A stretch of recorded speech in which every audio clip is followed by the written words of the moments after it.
Good luck for all student. जैसा आप यहाँ पर देख रहे हैं, यहाँ आपको लिखा दिखाई दे रहा है कि हाई स्कूल में अब 6 विषयों में नहीं 10 विषयों में होगी पढ़ाई। हाँ, पहले ये 6 विषय हुआ करते थे। 2024 तक की परीक्षा में 6 विषय रहे थे, लेकिन अब इनको बदलकर 10 विषय में पढ़ाई करनी होगी। ये बदलाव कर दिया गया है, जो कि प्रस्तावित है ये, और अगले सेशन से ये लागू हो जाएगा। क्लास 10th की यहाँ पर बात चल रही है, 10 subject in class 9th and 10th। आगे यहाँ बात है कि कौन-कौन से विषय होंगे अनिवार्य, यानी अनिवार्य विषय कौन-कौन से रहेंगे अब इसमें। क्या बालिकाएँ गृह विज्ञान पढ़ पाएँगी या फिर गणित को पढ़ेंगी? जैसे यहाँ लिखा है, बालिकाएँ गृह विज्ञान पढ़ेंगी या फिर गणित पढ़ेंगी। बहुत सारे इस तरह के प्रश्न मन में होंगे, इन सब के बारे में हम चर्चा करने वाले हैं। वीडियो को पूरा देखें, पूरी बात यहाँ समझ में आएगी। 10 विषय किस तरह से होंगे, वो यहाँ पर आप देख सकते हैं। वो 10 विषय होंगे इस तरह से, इसमें 3 तो भाषाएँ होंगी, जो कि 100-100 अंक की होंगी। गणित एवं कंप्यूटेशन सोच, यानी गणित के साथ अब इसमें रीज़निंग भी लगा दी जाएगी, जो कि कंपल्सरी होगी सभी के लिए। सामाजिक विज्ञान पहले भी था, अभी भी कंपल्सरी है, विज्ञान भी कंपल्सरी है। एक अंतर्विषयक क्षेत्र है। इसके अंदर कौन-कौन से विषय होंगे, वो आपकी चॉइस होगी, आप इसमें कौन-कौन से विषय यहाँ पर चॉइस कर सकते हैं। हम उसके बारे में अभी आगे बात करेंगे। शारीरिक शिक्षा एवं कल्याण सभी के लिए अनिवार्य होगा। कला शिक्षा होगा, इसमें 3-4 चीज़ें होंगी, जिसमें से कोई एक चॉइस की जा सकती है। व्यावसायिक शिक्षा भी अनिवार्य कर दी गई है। 31 व्यावसायिक शिक्षा की ट्रेड निर्धारित कर दी गई हैं, उनमें से कोई सी एक व्यावसायिक शिक्षा की ट्रेड आपको लेनी ही लेनी होगी, अनिवार्य है। देखते हैं आखिर 3 भाषाएँ यहाँ पर कौन-सी होंगी, इसका पूरा हम विवरण यहाँ पर देखेंगे। ये इस तरह से पूरा पेपर का भी यहाँ पर पैटर्न दे रखा है कि 100 नंबर की जो यहाँ पर है, वो पूरा पूर्णांक है हर विषय का, और सैद्धांतिक और आंतरिक की भी यहाँ पर अलग-अलग बात है। तो सैद्धांतिक यहाँ पर प्रथम भाषा 80 और 20 इस तरह से सभी का डिवाइडेशन ये है। इसके बाद में 8 नंबर पर जो हमारा है शारीरिक शिक्षा, यहाँ पर जो डिवाइडेशन है, वो 30 नंबर का सैद्धांतिक और 17 नंबर का आंतरिक मूल्यांकन यहाँ पर किया जाएगा। इसी तरह से कला शिक्षा में है और इसी तरह से व्यावसायिक शिक्षा में है। ये बात कर रहे हैं हम 10th क्लास की, और ये 10th क्लास अगले सेशन से यही पूरा सिस्टम लागू हो जाएगा 10th क्लास में। और ये खास तौर पर अभी यूपी बोर्ड की बात यहाँ चल रही है। इसी तरह नई शिक्षा नीति के अंतर्गत हर तरह के बोर्ड में इसी तरह का सिलेबस 10th क्लास में निर्धारित रहेगा। चलिए आगे हम बात करते हैं इसके पेपर पैटर्न की। तो सबसे पहले हम यहाँ पर बात कर रहे हैं, जो यहाँ पर दे रखे हैं, क्रम संख्या 1 पर दे रखा है। इसमें हमारे क्षेत्रों में विभाजन किया गया है। पहला क्षेत्र में हिंदी होगी, और दूसरे और क्षेत्र में यहाँ पे जो भाषाएँ दे रखी हैं, ये भाषाएँ होंगी। तीसरे क्षेत्र में भी एक भाषा होगी। इन दोनों में से कोई एक भाषा, हमें इन दोनों में से कोई सी एक भाषा यहाँ पर सेलेक्ट करनी होगी, जैसे यहाँ पर दिखाया गया है।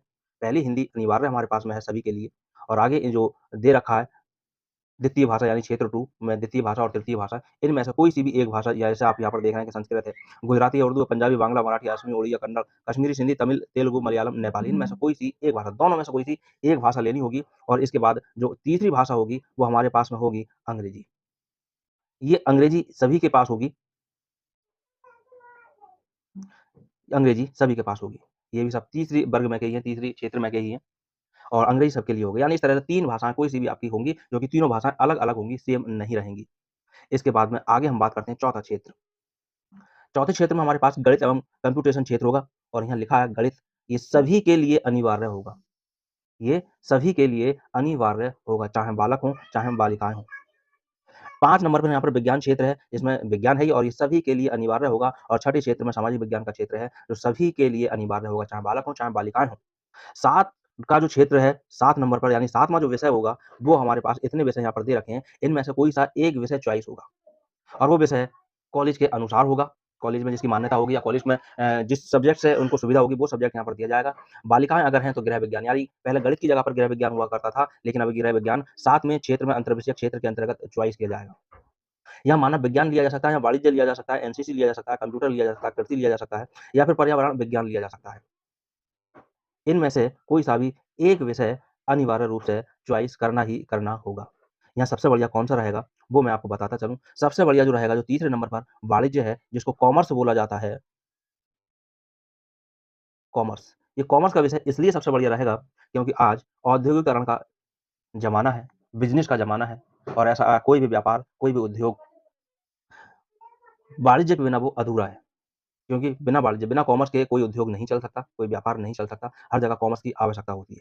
जिसमें टैक्सेशन है, नेट प्रॉफिट वगैरह है, बैलेंस शीट वगैरह है, वो सब कहाँ आपको सीखने को मिलेगी, वो वाणिज्य में मिलेगी। कंप्यूटर का भी क्षेत्र बहुत बड़ा क्षेत्र है, और इसकी भी बहुत जगह आवश्यकता रहती है। तो इनमें से कोई सा भी, हालाँकि जितने भी दे रखे हैं, उनमें से कोई सा भी एक विषय आप यहाँ पर सेलेक्ट कर सकते हैं। 7 क्षेत्र यहाँ पर हो गए। अब 8वाँ विषय जो हमारे पास में होगा, वो देखें। 8वां जो विषय होगा वो कला का क्षेत्र है।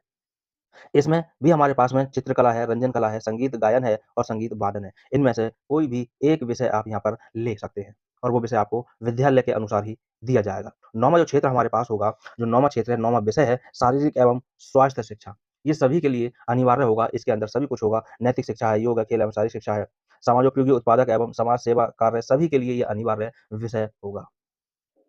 इसके बाद या क्योंकि अनिवार्य इसलिए क्योंकि यहाँ पर कोई चॉइस नहीं है, जैसा कि 8वें क्षेत्र में 8वें विषय में है, कोई सा भी एक विषय लिया जा सकता है। इसके बाद 10 नंबर पर आता है, जो कि नई शिक्षा नीति के अंतर्गत, नई शिक्षा नीति के तहत ये कंपल्सरी किया गया है, व्यावसायिक शिक्षा।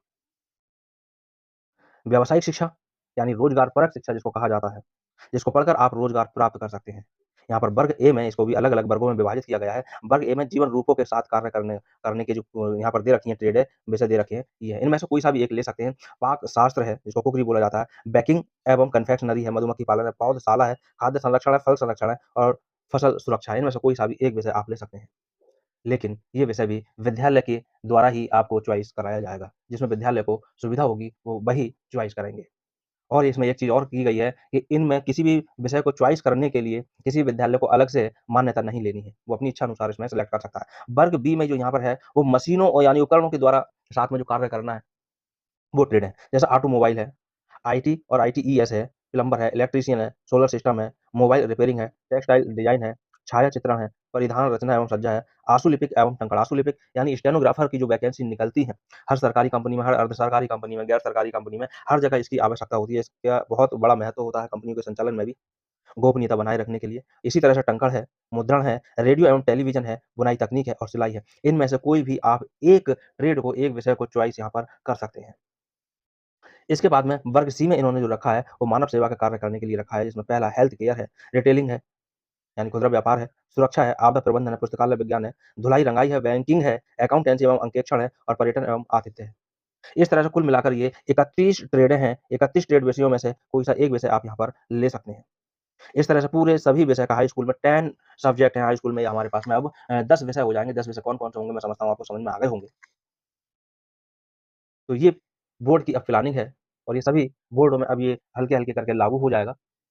यूपी बोर्ड ने तय कर दिया अगले सेशन से ये लागू कर दिया जाएगा सिस्टम पर। ये सिस्टम पूरा लागू हो जाएगा, जो बच्चे इस समय 9th से 10th क्लास में आए हैं, उनका पुराने हिसाब से ही होगा, लेकिन जो नए सेशन में एडमिशन होंगे, उन पर ये लागू हो जाएगा 2025-26 से। वीडियो अगर अच्छी लगी हो, जानकारी अच्छी लगी हो, तो वीडियो को लाइक करें, कमेंट करें और वीडियो को अपने साथियों में शेयर भी करें। इस तरह की और जानकारियों को पाने के लिए आप चैनल को सब्सक्राइब भी कर सकते हैं, जिससे सारे नोटिफ़िकेशन आपके पास तुरंत